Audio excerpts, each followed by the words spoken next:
Historically, the relationship between church and state has never had an exact line of demarcation. Christianity was birthed under the Roman Empire, where it went relatively unnoticed since it was seen as another Jewish sect.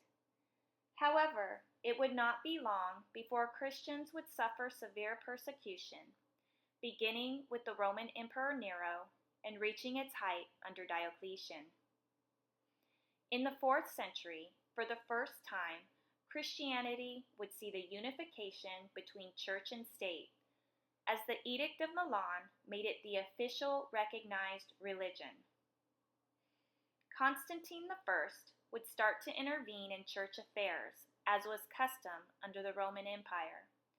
The church was now able to recover from persecution and became organized under a favored government.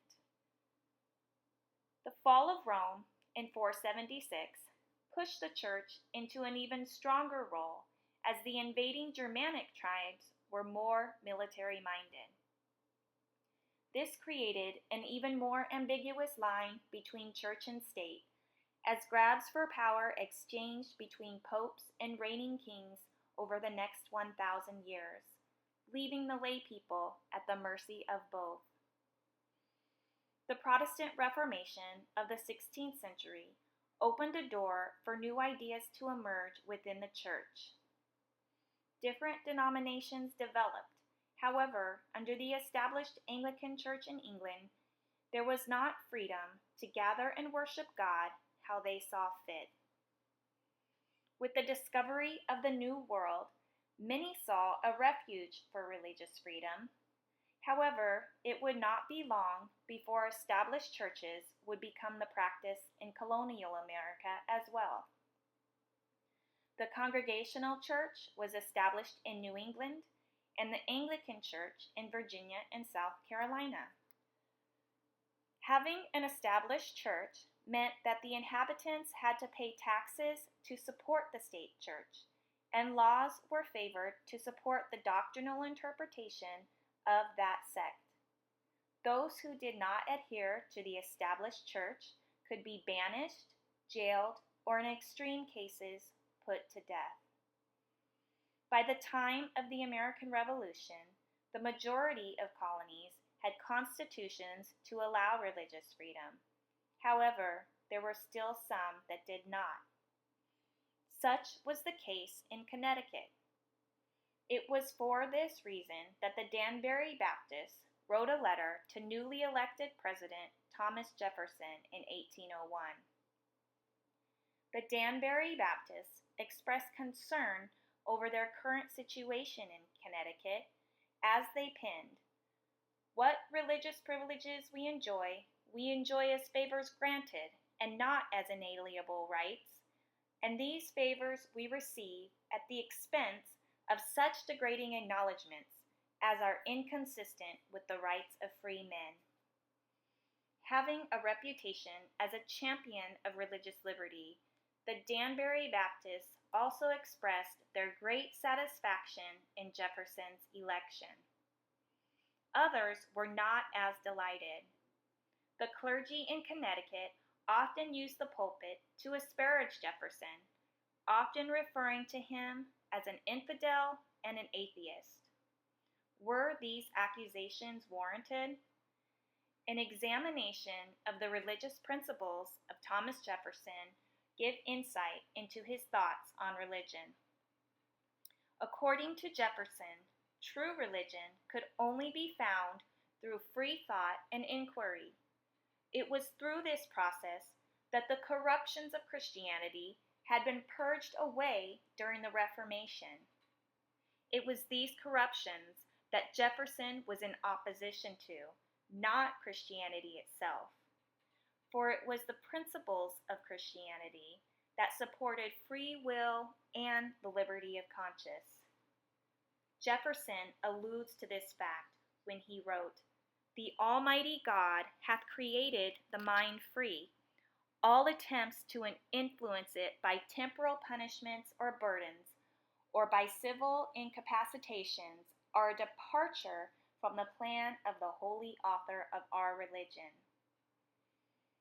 These thoughts were further confirmed in his response to the Danbury Baptist when he states, "Believing with you that religion is a matter solely between man and his God." He also assured them that the First Amendment declared that their legislator should make no law respecting an establishment of religion or prohibiting the free exercise thereof, thus building a wall of separation between church and state. This phrase would emerge again almost 150 years later in the Supreme Court case Everson versus the Board of Education. The issue at hand was, did New Jersey breach the Establishment Clause by allotting taxes to parents who use public transportation to send their children to religious schools? Arch Everson believed it did, and subsequently brought a lawsuit against the state of New Jersey. When it was brought before the Supreme Court, it was ruled that New Jersey did not breach the Establishment Clause. However, Justice Hugo Black set a precedent in his majority opinion by applying the Establishment Clause to individual states.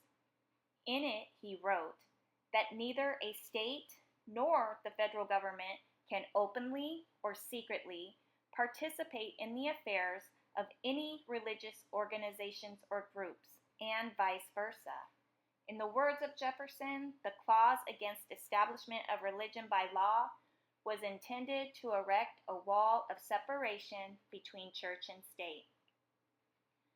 Justice Black also wrote that the state is not an adversary of religion. However, his landmark decision created a domino effect of future decisions that made it seem that that was the case. With the First Amendment applied at the state level, it led to decisions to ban school prayer. The non-denominational prayer that was recited by school children read as follows: "Almighty God, we acknowledge our dependence upon Thee, and we beg Thy blessings upon us, our parents, our teachers, and our countrymen." Many secularists today use the phrase separation of church and state to infer that religion has no place within the public square, and that the morals of religion should not determine laws. However, in June of 2006, President Barack Obama stated, "Secularists are wrong when they ask believers to leave their religion at the door before entering the public square. To say that people should not inject their personal morality into public policy debate is a practical absurdity." He also acknowledged that our law is by definition a codification of our morality, which is grounded in the Judeo-Christian tradition. While the line of demarcation between church and state has always been ambiguous throughout American history, it is clear that all U.S. presidents, from George Washington to Barack Obama, recognize that it does not mean that the government is completely secular, that the basis for our liberty and rights must be grounded in a government that acknowledges Almighty God, and that its citizens' rights are not from the state, but from God Himself.